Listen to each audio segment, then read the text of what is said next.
Bonjour, voyons ensemble la définition d'une implication. Une implication est un énoncé mathématique de la forme si, hypothèse, alors, conclusion. Par exemple, si il fait froid, alors je mets un pull. Elle est composée d'une ou plusieurs hypothèses, qui sont les conditions nécessaires pour que le résultat énoncé se réalise, et d'une ou de plusieurs conclusions, qui est donc le résultat lui-même.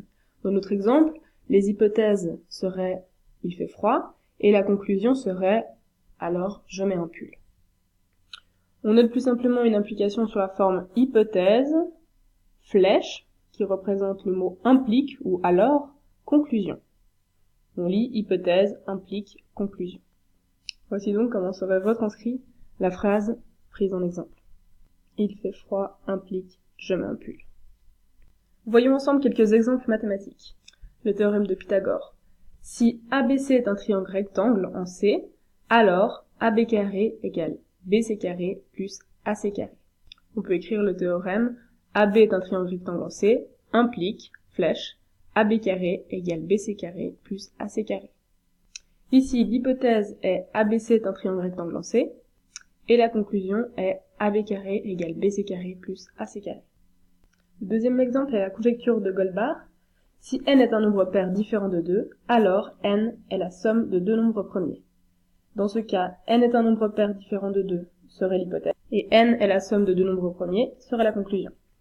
Ou voici une autre écriture, n est un nombre pair différent de 2, implique n est la somme de deux nombres premiers. Définition du contre-exemple. Un contre-exemple est un exemple qui contredit une conjecture et qui permet de démontrer qu'elle est fausse. Exemple, considérons la conjecture n appartient au multiple de 5, implique n appartient au multiple de 10. Comme contre-exemple, nous pouvons prendre 5. 5 appartient au multiple de 5, mais n'appartient pas au multiple de 10. Nous avons trouvé un contre-exemple à cette conjecture, et donc nous pouvons conclure que la conjecture est fausse. La remarque suivante est très importante. Trouver un contre-exemple suffit à démontrer qu'une conjecture est fausse, comme nous venons de le faire ici. En revanche, donner des exemples, aussi nombreux qu'ils soient, ne suffit jamais à démontrer qu'une conjecture est vraie. Il faut la démontrer. Nous verrons cela dans les exercices. Nous avons vu la définition d'une implication, voyons maintenant la définition d'une réciproque. La réciproque d'une implication s'obtient en permutant hypothèse et conclusion. Autrement dit, en changeant l'hypothèse et la conclusion. Il n'y a pas de lien entre la véracité d'un énoncé et sa réciproque. Les deux peuvent être vrais ensemble, faux ensemble, ou l'un est vrai et l'autre est faux. Prenons comme exemple la réciproque du théorème de Pythagore. La réciproque du théorème de Pythagore est si AB carré égale BC carré plus AC carré, alors ABC est un triangle rectangle en C.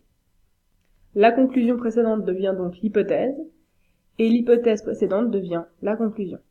Nous savons que la réciproque du théorème est vraie. Mettez la vidéo sur pause et tentez de trouver la réciproque de la conjecture de Goldbach. La réciproque est la suivante. Si n est la somme de deux nombres premiers, alors n est un nombre pair différent de 2. La conjecture n'est pas démontrée, mais il est aisé de montrer que sa réciproque est fausse, au moyen d'un contre-exemple. 7 est bien la somme de deux nombres premiers, mais n'est pas pair. Remarque importante, lorsqu'une implication et sa réciproque sont toutes les deux vraies, on parle d'équivalence, que l'on note flèche dans les deux sens. Nous avons vu que c'était le cas pour le théorème de Pythagore.